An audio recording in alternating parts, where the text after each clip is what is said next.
முட்டாள் முதலையும் அறிவாளி குரங்கும். ஒருமுறை காட்டுக்குளத்தில் ஒரு குரங்கு இருந்தது. அந்த குரங்கு தினமும் குளத்தின் அருகிலுள்ள மரத்தில் அமர்ந்து பழங்களை குளத்தில் இறங்கி குடித்து வந்தது. ஒரு நாள் குளத்தில் ஒரு முதலை வந்தது. முதலை குரங்கின் பழங்களை பார்த்து மிகவும் கவர்ந்தது. முதலை குரங்கைச் சந்தித்து பழங்கள் கேட்க முடிவெடுத்தது. முதலை குளத்தின் கரைக்கு வந்து குரங்கை பார்த்து, அந்த பழங்கள் நன்றாக இருக்கின்றன, நீ எனக்கு கொடுக்க முடியுமா என்று கேட்டது.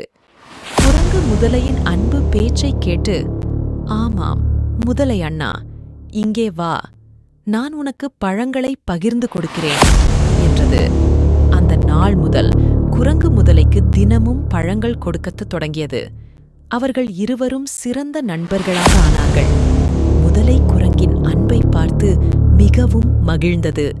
ஒரு நாள் முதலை தனது மனைவியிடம் குரங்கின் அன்பை பற்றி சொல்லி, நீ பார்க்க வேண்டும், அந்த குரங்கு எனக்கு தினமும் பழங்கள் கொடுக்கிறது, அவர் உண்மையில் நல்ல நண்பன் என்றது.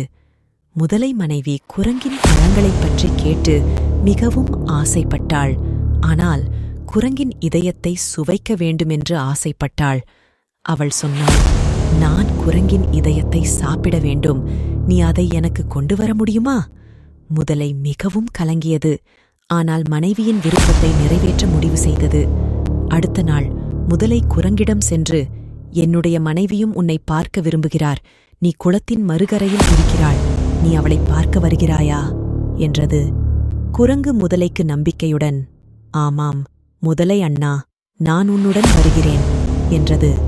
முதலை குரங்கை குளத்தில் அழைத்து நீந்தி குளத்தின் நடுவுக்கு வந்தபோது குரங்கு முதலைக்கு, முதலை அண்ணா, நீ உன் மனைவியைப் பற்றி என்னை கூட கூறவில்லை, அவள் எப்படி இருக்கிறாள் என்று கேட்டது. முதலை பதிலளித்து, அவள் உன் இதயத்தை சாப்பிட விரும்புகிறாள், அதனால் நான் உன்னை இங்கு கொண்டு வந்தேன் என்றது. குரங்கு அதிர்ச்சியடைந்தது. ஆனால் தனது புத்தி கூர்மையை பயன்படுத்தியது. முதலை அண்ணா, நீ எனக்கு முன்கூட்டியே சொல்லியிருக்க வேண்டும், என் இதயம் மரத்தில் உள்ளது, நாம் மரத்துக்கு திரும்பி போகலாம், அப்போதே நான் அதை உனக்கு தருகிறேன் என்றது. முதலை அதற்கு நம்பி குரங்குடன் மீண்டும் கரைக்கு திரும்பியது. கரைக்கு வந்து குரங்கு மீண்டும் மரத்தில் ஏறி, முதலை அண்ணா, நான் உனக்கு நல்ல நண்பன் என்று நினைத்தேன், ஆனால் நீ என்னை ஏமாற்றினாய், இனி என்னை பார்க்காதே என்று குரங்கு முதலைக்கு சொன்னது. முதலை குரங்கின் நுண்ணிய நயத்தை உணர்ந்து தன் முடிவுக்காக வருந்தியது.